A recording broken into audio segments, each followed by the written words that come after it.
ধন্যবাদ। আপনাদের আবহাওয়ার পূর্বাভাসে আগামী 24 ঘন্টায় আবহাওয়ার পূর্বাভাসে বলা হয়েছে দেশের রংপুর, রাজশাহী, ঢাকা, ময়মনসিংহ এবং খুলনা বিভাগের অধিকাংশ জায়গায় এবং বরিশাল, চট্টগ্রাম এবং সিলেট বিভাগের অনেক জায়গায় হালকা থেকে মাঝারি ধরনের বৃষ্টি, বজ্রসহ বৃষ্টিপাত, সেই সাথে কোথাও কোথাও লাইটনিং হওয়ার সম্ভাবনা আছে এবং এই সব বৃষ্টিপাতের পাশাপাশি কোথাও কোথাও মাঝারি ধরনের ভারী থেকে অতি ভারী বর্ষণের সম্ভাবনা রয়েছে। বান্ডেল থাকলে প্রতি সেনমানিতে টাকা বাঁচবে। বিকাশ সেনমানি বান্ডেল কিনে জিতুন প্রতি লেনদেনে।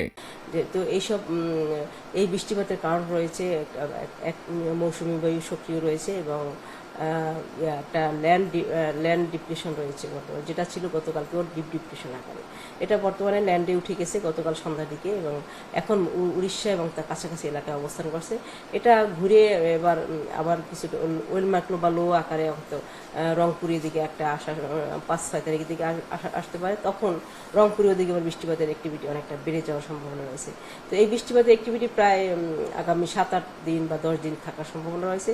তবে এটা এই বৃষ্টিপাত মনসুনের যে বৃষ্টিপাত হবে যে এই যে ডিপ্রেশন তার কারণে তা না, এটা এখন বর্তমান হচ্ছে ডিপ্রেশনের কারণে, কিন্তু এরপরে মনসুনের একটা বিদায় নেওয়ার সময় এসে গেছে।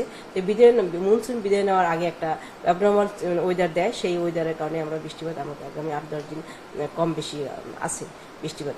তো এই বর্তমানে আমাদের সমস্ত সমুদ্র বন্দর সমূহকে 3 নম্বর স্থানীয় সতর্ক সংকেত দেখাতে বলা হয়েছে এবং এটার কারণ ছিল ওই গতকালকে যেটা বললাম, একটা সিস্টেম ছিল ল্যান্ড ডিপ্রেশন এবং এটার কারণে, এবং এটা আজকে থাকবে এবং আগামী সকালে এটা আমাদের ওয়েদারের অবস্থা দেখে এটা তুলে দেওয়ার একটা সম্ভাবনা রয়েছে। তো গত 24 ঘন্টায় দেশের সর্বোচ্চ বৃষ্টিপাত রেকর্ড করা হয়েছে ফেনীতে 67 মিলিমিটার এবং ঢাকাতে ছিল 2 মিলিমিটার। আজকে সকাল 6টার পর ঢাকাতে 20 মিলিমিটার বৃষ্টিপাত রেকর্ড রয়েছে 6টা থেকে 9টার মধ্যে।